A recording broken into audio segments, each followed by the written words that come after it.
you see a lot of talk going around on cryptos right now, wondering, what the government's going to do with regulation, taxes, all this fun stuff. You just saw that Bitcoin ETF hit, which, almost makes you feel like it legitimizes it a little bit. And then I think back to this, what you see on my screen here. and the power of the government cannot be, do not underestimate the government to stick their paws into something and screw it up. And I realized I was telling people about this story and they didn't know this. They had no idea that there was a point in time when it was basically illegal to own gold. You could own a very small amount of gold. But the fact that they went out and put an executive order out there forbidding the hoarding of gold coins, gold bullion, gold certificates within the United States. And if you look at the rationale behind it, you understand why they did it at the time, but let's not forget that they have the power to do this. And it's like, oh man, it's you live long enough, and while you haven't seen it all, you've seen enough. And you've seen what the government can do.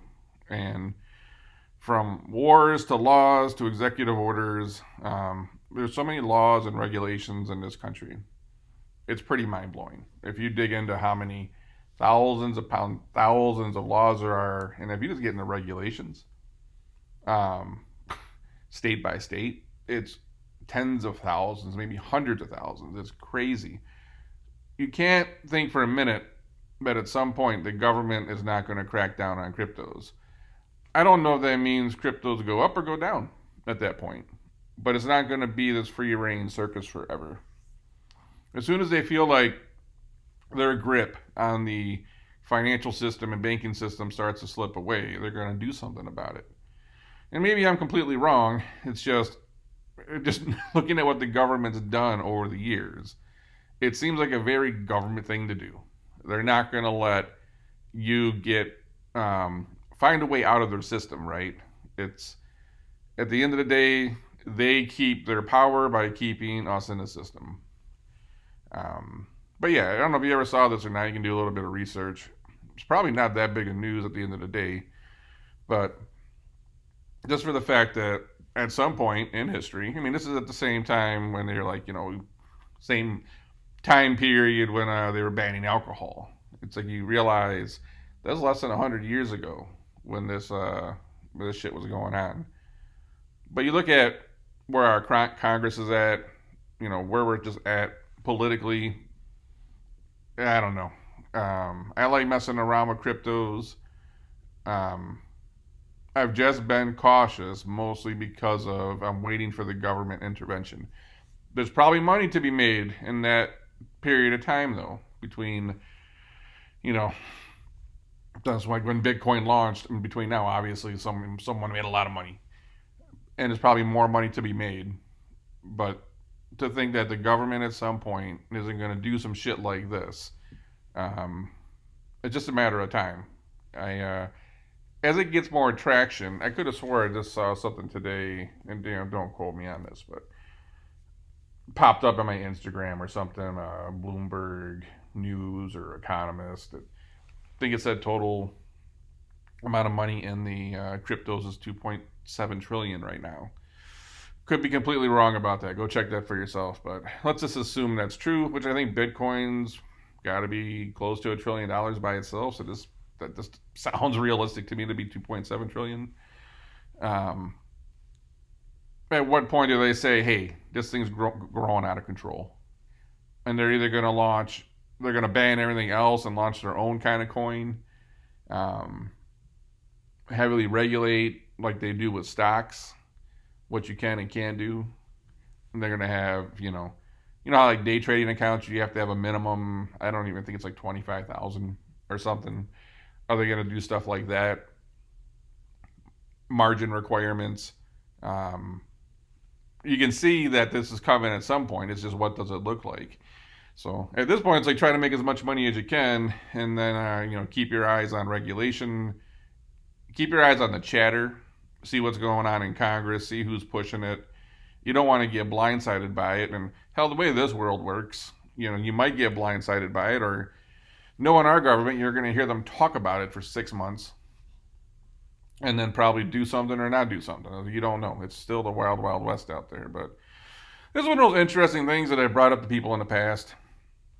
When you think about how crazy our government is and how much power they have and how they just, kind of they stick their mitts into everything at some point. It's not even sure this was the purpose of the government, but you look at some of the stuff in history and you think, well, that was back then, it won't happen again. And in a weird way, everything that happened in the past somehow, not always, but it, in some derivative form happens again. And could you see something coming down the pipeline where they do something, either collectively, multiple governments, or just in the United States as a whole? They just drop.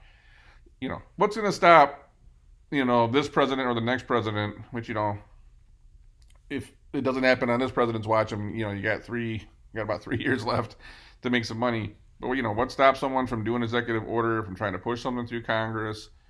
2022 elections coming up. We don't know what that's going to look like. They're going after big tech. I feel like in a weird way, cryptos is another derivative of big tech. Like you lump all this shit together, and it's this new changing world, and that new changing world takes power away from the politicians and the banking system and all these things. Some people are trying to escape, right? You get tired of dealing with the big banks. I always say the big banks own your ass. We live in a world where you just about need credit to live in some form or fashion, and unless you just have piles of cash somewhere, we're like stuck in this system. And you see cryptos as a way out of it, where you can get around the traditional banking system. And to think if the banksters on Wall Street are going to let that happen, and if you looked at, I think even this election, if you look at the amount of money that Wall Street dumped into the election, like they don't want to lose control, man. So you can't underestimate any of this. I'm curious, what do you think is going to happen? Do you see it getting regulated? How do you think it'll get regulated? Will it be regulated like stocks and securities? And what do you think is going to happen? I'm not doing a whole lot of research. I'm just being cautious. And I just think about stuff like this. If it happened once, it can happen again. I think a lot of times we just want to convince ourselves that times have changed and it won't happen. It's don't underestimate the government in any way, shape, or form. They always find a way to keep their power and kind of get more power. If you look at the moves, even over the last 20 years of all the presidents, doesn't matter what side, there's always these little power grabs going on. They're always getting a little bit more power, a little more control. At the same time, telling you that you're really free. I don't know. It's got to be coming at some point. I just don't know when. So if you got some thoughts, I'd be curious. Yeah, if you knew about this, drop a comment. I've quite a few people I've mentioned this to didn't know. They probably didn't know the executive order 6102, but there's someone out there that probably knew that this happened. But what stops this from happening with crypto? I don't know. You tell me. Anyways, that's all I got for this one. Just a quick thought on where things might be going in this world. I will catch you on the next one.